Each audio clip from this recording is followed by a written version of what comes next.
"You are quite numbskulled," said 8 Rules. "As the proverb says, could dried fish be used for a cat's pillows? Like it or not, it would receive a few scratches." Pilgrim said, "Stop babbling. I'll go and see. Dear great sage." He left 8 Rules in front of the stone screen and shook his body again to change into a bee. After he flew inside, he found 2 maids sleeping, their heads resting on the watch rattles. He went up to the flower arbor to look around. The monster spirit, you see, had struggled for half the night. She and her attendants were all very tired. Everyone was still fast asleep, not knowing that it was dawn already. Flying to the rear, Pilgrim began to hear the faint moans of the Tang monk, and then he saw that the priest was left hog-tied in the corridor.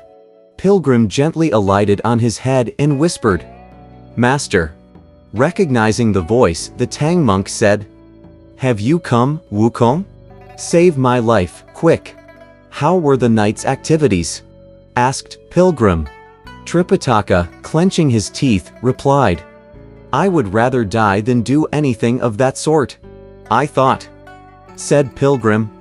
"I saw her showing you a good deal of tenderness yesterday. How is it that she is putting you through such torment today?" "She pestered me for half the night," answered Tripitaka. "But I did not even loosen my clothes or touch her bed. When she saw that I refused to yield to her, she had me tied up like this. Please rescue me so that I can go acquire the scriptures." As master and disciples spoke to each other like that, they woke up the monster spirit. Though she was furious at the Tang monk, she was still very fond of him. When she stirred and heard something about going to acquire scriptures, she rolled off the bed at once and shouted, "You mean to tell me that you don't want to get married, and still want to go and seek scriptures?" Pilgrim was so startled that he abandoned his master, spread his wings, and flew out of the cave. 8 Rules, he cried, and our idiot came around the stone screen, saying, "Has that thing been concluded?" "Not yet. Not yet," said Pilgrim, laughing. "She worked on the old master for quite some time, but he refused. She got mad and had him hog-tied. He was just telling me all this when the fiend woke up, and I became so startled that I came back out here." 8 Rules asked, "What did master actually say?" "He said," replied Pilgrim, "that he did not even loosen his clothes, nor did he touch her bed." "Good. Very good," chuckled 8 Rules. "He's still a true monk. Let's go rescue him." As he had always been a roughneck, our idiot did not wait for further discussion. Lifting high his muckrake, he brought it down on the stone doors with all his might, and with a loud crash they broke into many pieces. The 2 maids sleeping on the watch rattles were so terrified that they ran back to the second-level door and screamed, "Open up! Those 2 ugly men of yesterday have come again and smashed our doors." The female fiend was just leaving her room. "Little ones," she cried, "bring some hot water for me to wash my face. Carry the royal brother, all tied up like that, and hide him in the rear room. I'm going out to fight them.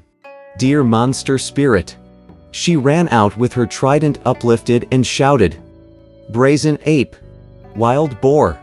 You don't know when to stop, do you? How dare you break my doors? You filthy bitch!" scolded 8 Rules. "You have our master imprisoned, and you still dare to talk with such insolence. Our master was only your kidnapped husband. Send him out quickly, and I'll spare you. If you dare but utter half a no, the blows of old Hog's rake will level even your mountain." The monster spirit, of course, did not permit such words to intimidate her. With enormous energy and using magic as before, she attacked with her steel trident while her nose and mouth belched fire and smoke. 8 Rules leapt aside to dodge her blow before striking back with his rake, helped by the great sage Sun and his iron rod on the other side. The power of that fiend was tremendous indeed. All at once she seemed to have acquired who knows how many hands, waving and parrying left and right. After they fought for several rounds, she again used some kind of weapon, and gave the lip of 8 Rules a stab. His rake trailing behind him and his lips pouting, our idiot fled in pain for his life. Pilgrim also became somewhat envious of him. Making one false blow with the rod, he, too, fled in defeat. After the fiend returned in triumph, she told her little ones to place rock piles in front of the door. We now tell you about Shamunk, who was grazing the horse before the mountain slope when he heard some hog grunting. As he raised his head, he saw 8 Rules dashing back, lips pouted and grunting as he ran. "What in the world?"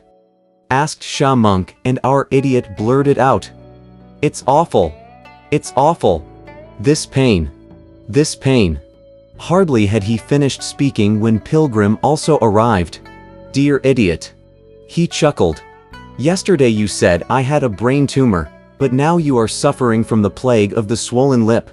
I can't bear it," cried 8 Rules. "The pain's acute. It's terrible. It's terrible." The 3 of them were thus in sad straits, when they saw an old woman approaching from the south on the mountain road, her left hand carrying a little bamboo basket with vegetables in it. "Big brother," said Shamunk. "Look at that old lady approaching. Let me find out from her what sort of a monster spirit this is and what kind of weapon she has that can inflict a wound like this." "You stay where you are," said Pilgrim, "and let Old Monkey question her." When Pilgrim stared at the old woman carefully, he saw that there were auspicious clouds covering her head and fragrant mists encircling her body. Recognizing all at once who she was, Pilgrim shouted, "Brothers, kowtow quickly. The lady is Bodhisattva." Ignoring his pain, 8 Rules hurriedly went to his knees while Shamunk bent low, still holding the reins of the horse. The great sage son, too, pressed his palms together and knelt down, all crying, "We submit to the great and compassionate, the efficacious savior, Bodhisattva Guanxian." When the Bodhisattva saw that they recognized her original light, she at once trod on the auspicious clouds and rose to midair to reveal her true form, the one which carried the fish basket. Pilgrim rushed up there also to say to her, bowing, "Bodhisattva, pardon us for not receiving you properly. We were desperately trying to rescue our master, and we had no idea that the Bodhisattva was descending to earth. Our present demonic ordeal is hard to overcome indeed, and we beg the Bodhisattva to help us. This monster spirit," said the Bodhisattva, "is most formidable. Those tridents of hers happen to be 2 front claws, and what gave you such a painful stab is actually a stinger on her tail. It's called the horse-felling poison, for she herself is a scorpion spirit. Once upon a time she happened to be listening to a lecture in the Thunderclap Monastery. When Tathagata saw her, he wanted to push her away with his hand, but she turned around and gave the left thumb of the Buddha a stab. Even Tathagata found the pain unbearable. When he ordered the Arhats to seize her, she fled here. If you want to rescue the Tang monk, you must find a special friend of mine, for even I cannot go near her." Bowing again, Pilgrim said, "I beg the Bodhisattva to reveal to whom it is that your disciple should go to ask for assistance." "Go to the East Heaven Gate," replied the Bodhisattva, "and ask for help from the Star Lord Orionis in the Luminescent Palace. He is the one to subdue this monster spirit." When she finished speaking, she changed into a beam of golden light to return to South Sea. Dropping down from the clouds, the great sage sun said to 8 Rules and Shamunk, "Relax, brothers, we've found someone to rescue Master." "From where?" asked Shamunk. Pilgrim replied, "Just now the Bodhisattva told me to seek the assistance of the Star Lord Orionis. Old Monkey will go immediately." With swollen lips, 8 Rules grunted, "Elder brother, please ask the god for some medicine for the pain." "No need for medicine," said Pilgrim with a laugh. "After one night the pain will go away like mine." "Stop talking," said Shamunk. "Go quickly." Dear Pilgrim.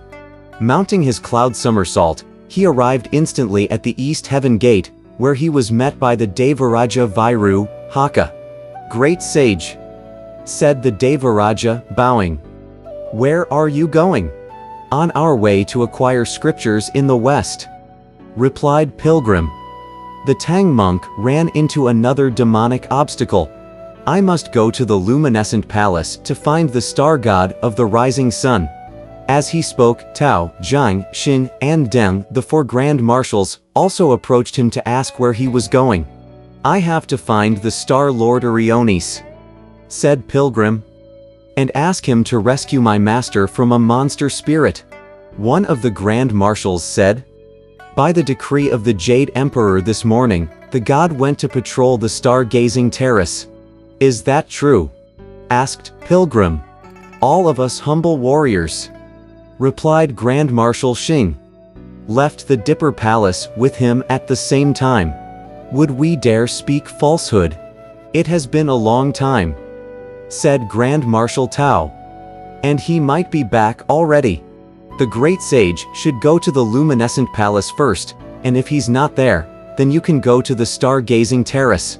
Delighted, the great sage took leave of them and arrived at the gate of the luminescent palace. Indeed, there was no one in sight, and as he turned to leave, he saw a troop of soldiers approaching, followed by the god, who still had on his court regalia made of golden threads. Look at his cap of 5 folds ablaze with gold, his court tablet of most lustrous jade, a 7-star sword, cloud-patterned, hung from his robe, an 8-treasure belt, loosened, wrapped around his waist. His pendant jangled as if striking a tune. It rang like a bell in a strong gust of wind. Kingfisher fans parted and Orionis came. As celestial fragrance the courtyard filled.